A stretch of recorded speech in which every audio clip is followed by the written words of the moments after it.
A dúpẹ́ fún Ọlọ́run ọba adániwáyé, ọba tó pa wá tó jí wa, a lọ a tún padà wá. Àánú la rí gbà o.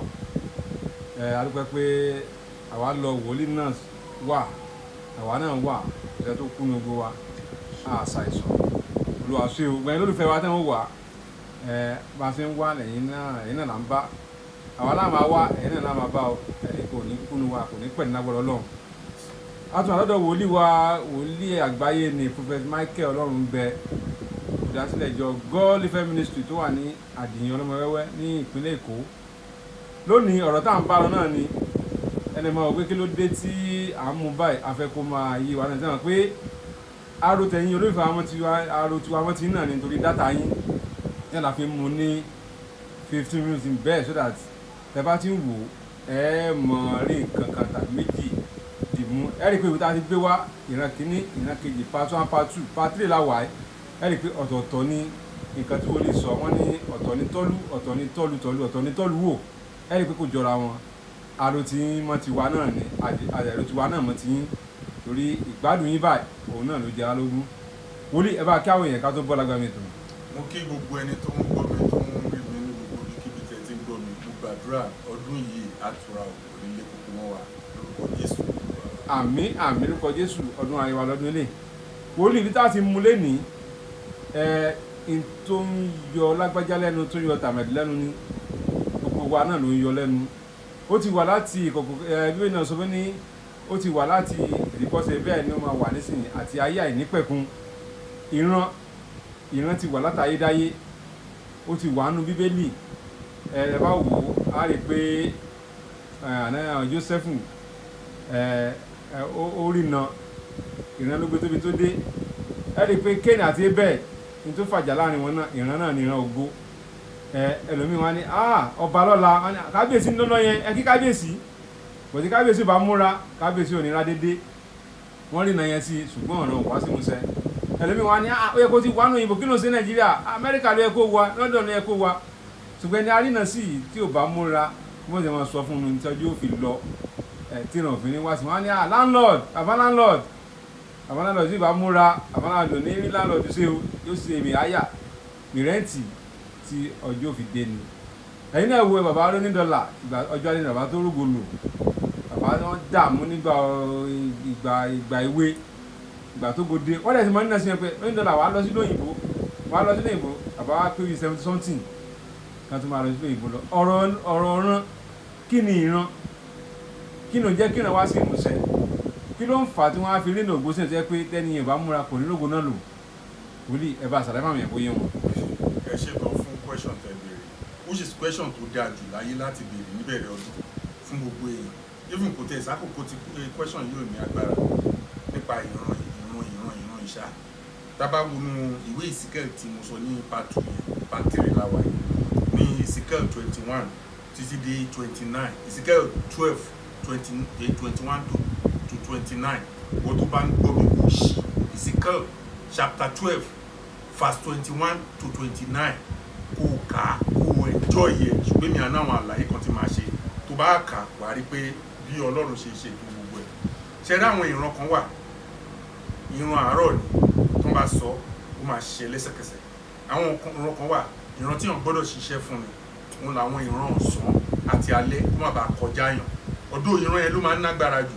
Ṣe mọ̀ pé Yorùbá sọ̀rọ̀ ó ní tàbárẹ́ ni bálà ó ní ọlà kì í yá so èèyàn gbọ́dọ̀ struggle fúnra rẹ̀ nígbà tó kì í ṣe ọmọ lágbájá àbọ̀mọ tàgbẹ̀dù tó jẹ́ pé ọ̀tùnkò lùlù kọ́ ni bàbá ìbí fún tí bàbá yẹn bá tẹ̀ jọmọ lágbájá àtọmọ tàgbẹ̀dù ó gbọ́dọ̀ ní ètò tara ẹ̀ náà torí ètò ẹlòmíì ju ti ẹ̀rọ ẹ wo bàbá wa Abraham ẹ wo orú ìran tó ní ìran tí bàbá ní ìran tó ní agbára gan ni ní ayé ẹ rí pé ọ̀rọ̀ kan ṣe tó Ọlọ́run pé Abraham dìde kúrò ní ìdílé bàbá rẹ̀ kò jáde ẹlòmíì ó wà ń dilé bàbá àtìyá ẹ̀ ibẹ̀ náà bí sí bàbá ẹ̀ ti kọ́lé kan kó kúrò. Bàbá kan ní Ajá ó wá sínú program tí mo ṣe ní ọ̀kan nígbà tá a ṣe program yẹn tán ilé tó ń gbé ló máa lọ kúrò ibi tó máa rí ṣé family house ni wo wọ́n dí ẹ má gò bẹ́ẹ̀ ni bàbá kí ló kúrò ń bẹ̀ fún ni ó kàn kúrò nítorí pé àwọn abánikọ́lé lòun náà ṣùgbọ́n bó ṣe kúrò kò ju 3 weeks ló gba iṣẹ́ tó fi kọ́lé láyé kò ju 3 weeks tó kúrò ló gba iṣẹ́ tó fi kọ́lé láyé. Tí ò bá kúrò nílé bàbá ẹ̀ yẹn kò ní jẹ́ nǹkan kan lórí ilẹ̀ ìyẹn dúró síbẹ̀, ṣùgbọ́n kò rẹ̀ ní sọ fún ó ń gba àwẹ̀, ó ń lọ ṣọ́ọ̀ṣì, ó ń ṣe deliverance lójoojúmọ́. Now àwọn kọ̀ọ̀kan tó máa ń kọjú sí ìran táwọn èèyàn mọ̀ ní pé kí làkọ́kọ́ mi, àǹtí kan wà ní ibi ìsàlẹ̀ ọjà ní Agége, ó máa ń ta nǹkan, sísítà mi tó ga ni èèyàn tó gbogbo ayé mọ̀ náà ni ti bá dárúkọ wọn. Wọ́n máa ń ta oúnjẹ láti àárọ̀ títí dalẹ́. Àtijọ́ kan àbúrò mi nígbà wo ló ṣe wá òyìn gbogbo ayé ló ń pariwo pé wọ́n ń dorí ọ̀fẹ́ Ọlọ́run lára ẹ̀, ṣé kí ni máa wá jẹ báyìí ṣé o máa ti torí pé o jẹ́ kìrìsìtẹ́nì sìn àwọn ẹ̀gbọ́n ẹ̀ tajà lájà ṣáàtà jẹ́ mùsùlùmí tó máa fi wálẹ̀ mú ní àǹtí mi kìrìsìtẹ́nì ni mí, mùsùlùmí ni mí o, ọmọ Ọlọ́run lèmi o, èmi ò jẹ́ ọmọ èṣù o. Fún díẹ̀ yìí ẹni sùúrù fúnra yìí, kí ni nǹkan tẹ́ fẹ́? Wọ́n ní n tó ń fẹ́ ni pé òun ń tà. Ìgbà tẹ́mi Ọlọ́run sọ pé ó rí ó ń fi àkókò ẹ̀ lẹ̀, tó bá máa dé ṣọ́ọ̀bù á dé ṣọ́ọ̀bù láàárọ̀, tó bá máa gbọ́njẹ tán á gbọ́njẹ tán bí aago 2 ńgbọ̀ bá máa ṣe oúnjẹ àsìkò ẹ̀ ti kọjá, àsìkò ẹ̀ láti ṣe rere láyé òun ni àárọ̀ kùtùkùtù. So wọ́n á sọ fún àǹtí ẹ máa gbọ́njẹ látago 3 òru, ẹ máa jẹ́ kí oúnjẹ yín jiná sí aago 7 àárọ̀, ẹ má tó bá ti di 12 ẹ palẹ̀ mọ́. Tẹ́ bá ṣe bẹ́ẹ̀ fún bí ọ̀sẹ̀ 2 tó bá máa fi di ọ̀sẹ̀ 3 á bẹ̀rẹ̀ ṣiṣẹ́ pẹ̀lú destiny yín, pẹ̀lú ètò àdúrà tí mo ṣe fún yín. Lágbára Ọlọ́run ẹ wo bó ṣe máa rí. Ní ìsìn owó tí ẹlòmíì odidi ọjà míì tí ò pa ní oṣù 3 odidi ọjà ni mò ń sọ, àǹtí ń pa between àràbí téèyàn bá déèyàn tó di pé èèyàn ń pa ẹran 5 mẹ́ta léde tó ń ta tọ́kì bí àìmọye tó àwọn èèyàn máa lọ tó máa páàkì mọ́tò lóríṣiríṣiríṣiríṣi lásìkò yìí nítorí pé ó ti máa sìkò ẹ̀. Tó bá dájú gu 12 kò sí nǹkan tẹ́ ẹ lè sọ fún kò ní tajà wọn. Ìyẹn kan tó máa ń yọ ìran lẹ́nu. Náà àwọn ẹ̀mí kan máa ń yọ ìran lẹ́nu. Ìran ẹlòmíì tó bá ti márì bá bọ̀ tó bá ti márì ó ti wà òkè yẹn. Wọ́n á ta ọkọ̀ ọ̀run fún. Tó bá ta ọkọ̀ ọ̀run fún àwọn èèyàn ká. Torí ọkọ̀ ọ̀run máa ń báyàn jà báyìí pé ó gbé wáyé, ó báyìí pé wọ́n sàsì. Wọ́n máa ń ta ọkọ̀ ọ̀run fún yàn. Ẹnìyàn máa bàjà lọ márèjì ò ní dúró. Tí márèjì ò bá ti dúró ayé ò ní dá. Ẹlòmíì kò kọ́lé ni. Tó bá ti lè ti wá àpọ̀ tó bá rí báyìí tí ò fi jàkàrà tó bá fi lè kọ́lé tí ó bá ṣọ́ra kọ́lé bíi 10 torí destiny ẹ̀ ilé púpọ̀ wà bẹ́ẹ̀. Tó bá ti bẹ̀rẹ̀ kan àwọn tó kù àkọ́ máa kọ́ra wọn ni kò rẹ́ni sọ fún un níṣẹ́ ló lọ fún gbogbo owó tó yẹ kó fi kọ́lé fi ra mọ́tò yẹn wá ń jọ lẹ́nu ó ń bàjẹ́ àsìkò dẹ̀ ń lọ tó bá dẹ̀ ti dọ̀sán kò ní nǹkan kan ṣe mọ́ nìyẹn. So àwọn nǹkan táwọn èèyàn mọ̀ ni pé náà kí ni ọ̀rọ̀ ayé mi báwo ló ṣe ń lọ, báwo lètò ayé mi ṣe ń lọ, kí ni mo lè ṣe tí mo lè rí ojú rere Ọlọ́run àti ènìyàn, àsìkò wo lásìkò mi gan. Náà bẹ́yìn ò bá rẹ́ni bálà ọ̀là kì í yá. So irú èèyàn bẹ́ẹ̀ ó ń láti múra sí rẹ̀, ó dẹ̀ láti súnmọ́ Ọlọ́run, ó ń láti súnmọ́ Ọlọ́run ní bó bá jẹ́ pé ó ń kírun ní láti súnmọ́ Ọlọ́run, ṣùgbọ́n nínú rẹ̀ kó máa pe ànábì Ìsá. Bẹ́ẹ̀ ni toró òun lolùgbàlà gbogbo ayé.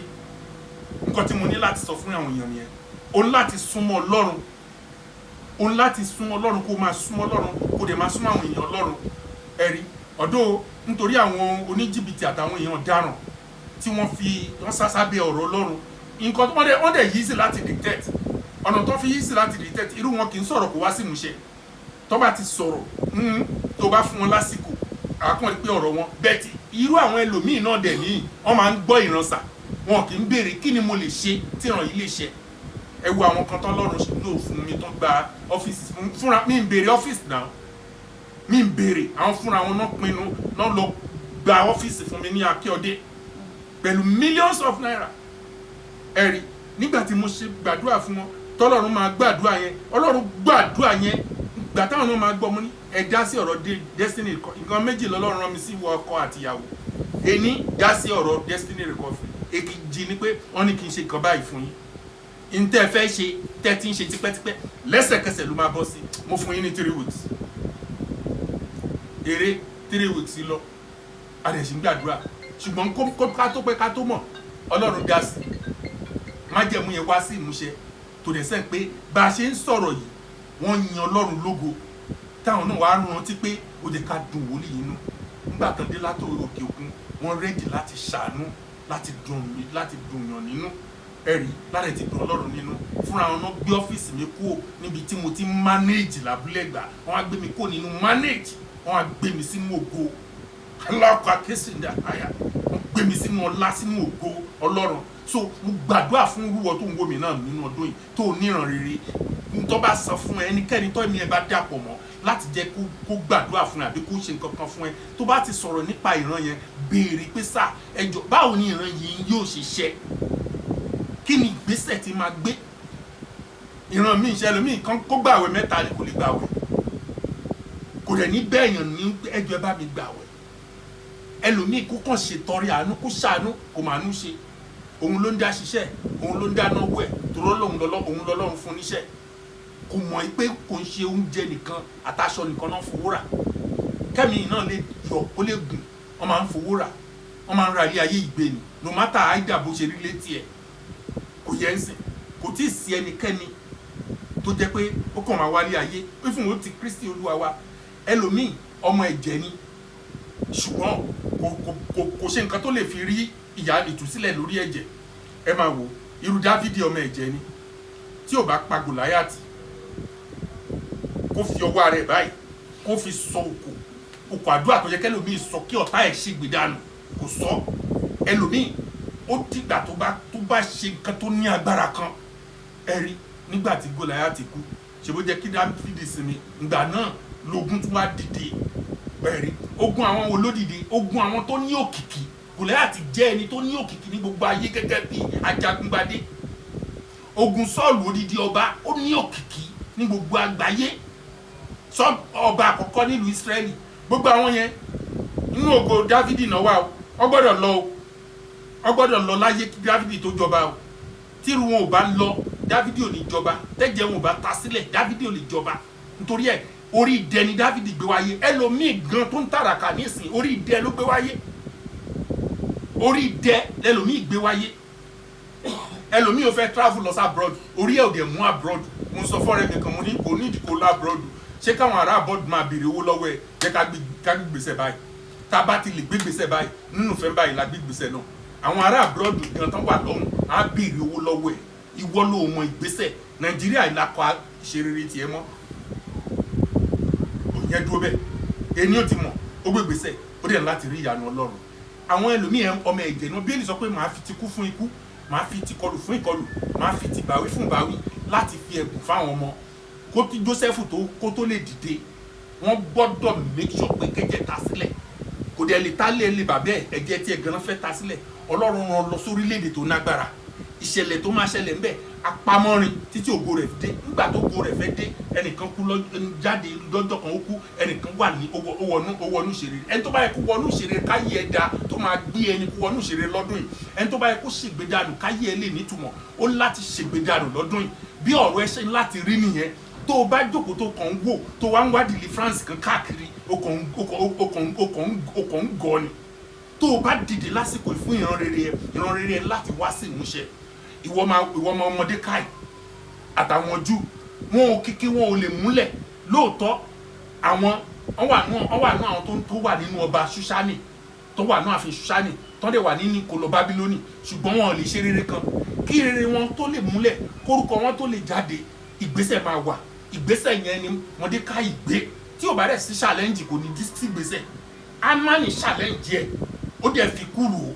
ìwọ tó ń fi kúrò torí ògo ẹni, ìwọ tó ń ní lára torí ìwọ tó ń ṣàìsàn lọ́wọ́ torí ògo ẹni, tó o bá rìn lọ́nà tó tọ́ àti ìwọ tó ń di àwọn tí ọkọ ń kọ̀ sílẹ̀ torí ògo ẹni, ìwọ tó rí ìyàwó fẹ́ tó ti pọ́nmọ́ 44 torí ògo ẹni, ìwọ tí business ẹ̀ ń dàrú torí ògo ẹni. tó o bá ṣàṣì fún, tó o bá rí àríyàn tó dáa tó máa sọ ọ̀rọ̀ fún ẹ, tó o dẹ̀ máa tẹ̀lé, kò ṣe pé kò fetí gbọ́ràn kò máa sọ gbogbo ọ̀ràn ẹ fáyé. tẹ́lómi tó bá sọ ìran fún báyìí ìgbà náà ló máa kí fóònù mọ́lẹ̀. mọ́mí ẹ̀ ní Sókótó, bàbá ẹ̀ ní Kàfàǹṣà, àǹtí ẹ̀ ní Màdúgùrí, àtẹni tó wà ní kí Ìjẹ̀bú, ẹni tó wà lóńdó, gbogbo wọn ló máa gbọ́ nípa ìran ẹ̀ pátá. ogun wa dìde sí gidi gan wípé ìwọ ò fẹ́ pè wá ránṣẹ́, lójú wa kọ́ ló máa ṣe, ò ní ṣe lójú wa. ṣùgbọ́n ẹni tó bá ti gbọ́ ìrànràn ẹ̀ òun fúnra rẹ̀ òun àtẹlẹ́gà àga ọmọ tí ò bá ní ìyá ẹlòmíì máa ń ní ìyá tí ò níyà nítorí ìyá mi ò mọ̀ sáré fọmọ. so wọ fúnra rẹ̀ tó ti lè rí tọ́run ti connect pẹ̀lú wòlíì ẹ tàbí pẹ̀lú àfáà ẹ pẹ̀lú èèyàn Ọlọ́run kan tó dẹ̀ ti mọ̀ tọkùn ẹ dẹ̀ wàá dẹ̀ béèrè lọ́wọ́ Ọlọ́run ṣé Ọlọ́run ṣẹ́ni tó rán ni.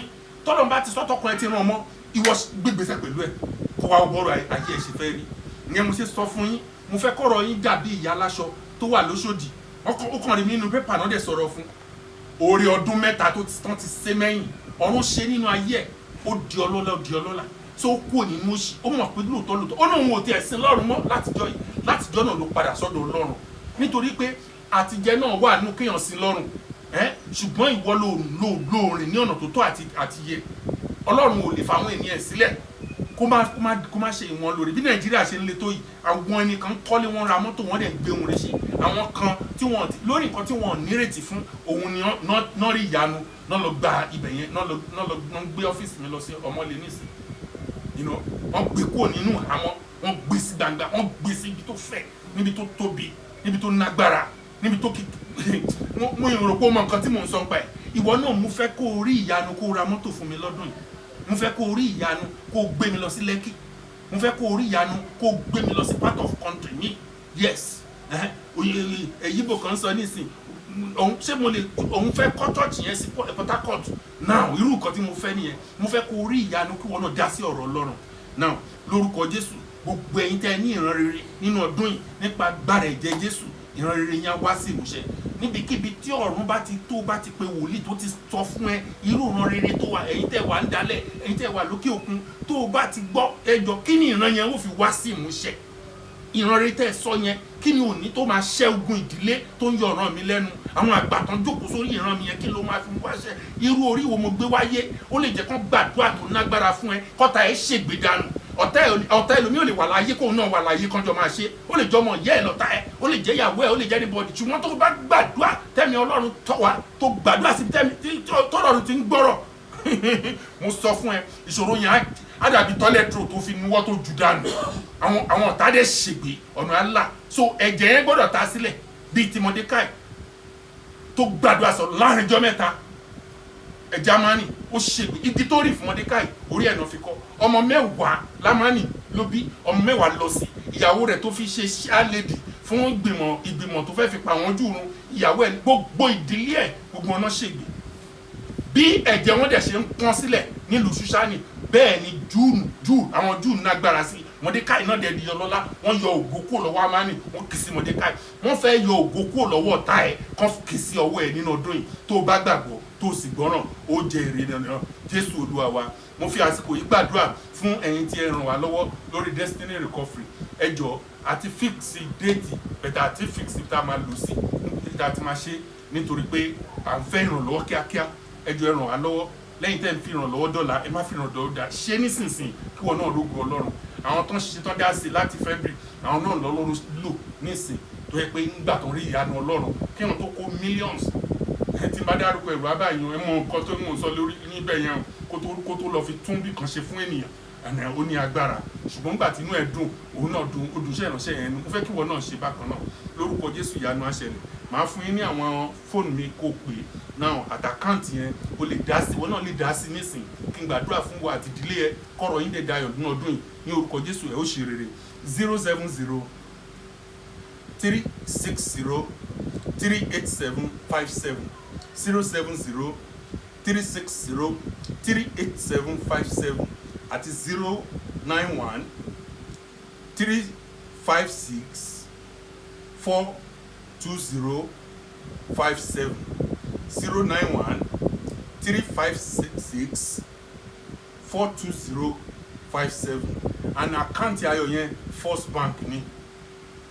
311 621 6778 gbọ́lẹ̀ kan sí First Bank 311 621 6778 mo gbàdúrà n tó máa dé báyìí tí ìran yẹn wá sí ìmúṣẹ tí ọ̀rọ̀ yẹn dayọ̀ tí wàá ṣe rere ní àsìkò yìí tí o fi dá sí ọ̀rọ̀ Ọlọ́run adébáyé pé ní lórúkọ Jésù orí yanu Jésù Olúwa wa. Àmín àmín lórúkọ Jésù a ní ìdìbò àdékùn ìdájọ́ mi ò ire o àkàrà rẹ̀ fún wa. Hey, thanks for watching this video. Subscribe on our YouTube channel. Subscription is free. You can call us on 0080597807 for your event coverage. Thanks.